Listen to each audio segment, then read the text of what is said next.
10 നന്മ നിറഞ്ഞ മറിയം. കൊന്ത നമസ്കാരത്തിലെ ഏറ്റവും സത്താപരമായ ഘടകമാണിത്.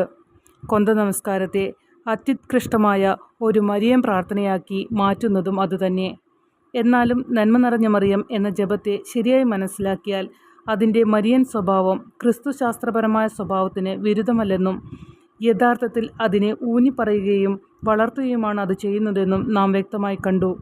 നന്മ നിറഞ്ഞ മറിയത്തിൻ്റെ ആദ്യ ഭാഗം ഗബ്രിയേൽ മാലാഖയും വിശുദ്ധ ഏലീശായും മറിയത്തോട് പറഞ്ഞ വാക്കുകളിൽ നിന്ന് രൂപപ്പെട്ടതാണ്. അത് നസ്രത്തിലെ കന്യകയിൽ നിറവേറ്റപ്പെട്ട രഹസ്യത്തെക്കുറിച്ചുള്ള ആരാധനാപരമായ ഒരു ധ്യാനമാണ്. ആ വാക്കുകൾ സ്വർഗത്തിൻ്റെയും ഭൂമിയുടെയും വിസ്മയം പ്രകാശിപ്പിക്കുന്നുവെന്ന് പറയാം. കന്യക മറിയത്തിൻ്റെ ഗർഭത്തിൽ പുത്രൻ്റെ മനുഷ്യാവതാരം സംഭവിക്കുകയെന്ന തൻ്റെ അത്യുത്കൃഷ്ട കർമ്മത്തെപ്പറ്റി ചിന്തിക്കുമ്പോൾ ദൈവത്തിനുണ്ടായ വിസ്മയത്തെക്കുറിച്ചുള്ള ചെറിയൊരു അറിവ് അവ നമുക്ക് നൽകുന്നുവെന്ന് പറയാം.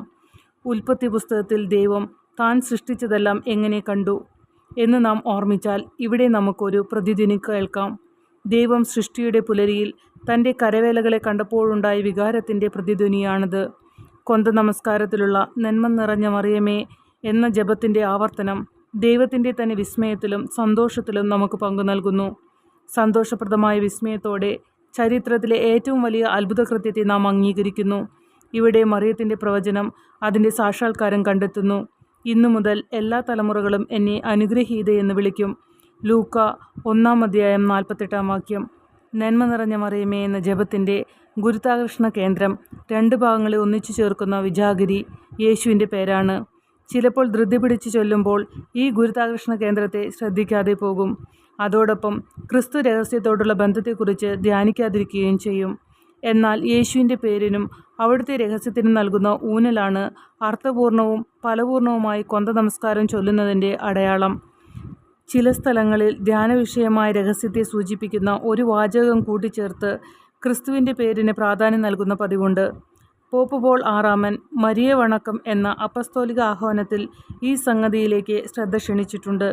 അത് പ്രശംസനീയമായ ഒരു പതിവാണ്. പ്രത്യേകിച്ച് പൊതുവായി കൊന്ത ജപിക്കുമ്പോൾ ക്രിസ്തുവിലുള്ള നമ്മുടെ വിശ്വാസത്തെ അത് ശക്തിയുക്തം പ്രകാശിപ്പിക്കും. രക്ഷകൻ്റെ ജീവിതത്തിലെ വിവിധ നിമിഷങ്ങളിലേക്ക് ഉന്നം വയ്ക്കുന്ന വിശ്വാസത്തെ പ്രകാശിപ്പിക്കും. അത് ഒരേ സമയത്ത് വിശ്വാസത്തിൻ്റെ ഏറ്റുപറച്ചിലും നമ്മുടെ ധ്യാനത്തിൽ ഏകാഗ്രത നേടാനുള്ള സഹായകവുമാണ്.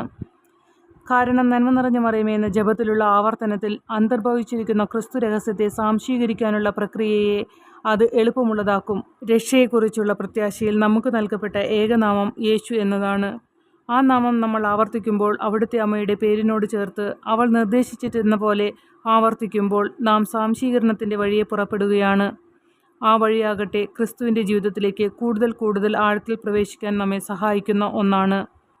മറിയത്തിന് ക്രിസ്തുവിനോട് അതുല്യമായ ബന്ധമാണുള്ളത്. അത് അവളെ ദൈവത്തിൻ്റെ അമ്മ ആക്കുന്നു.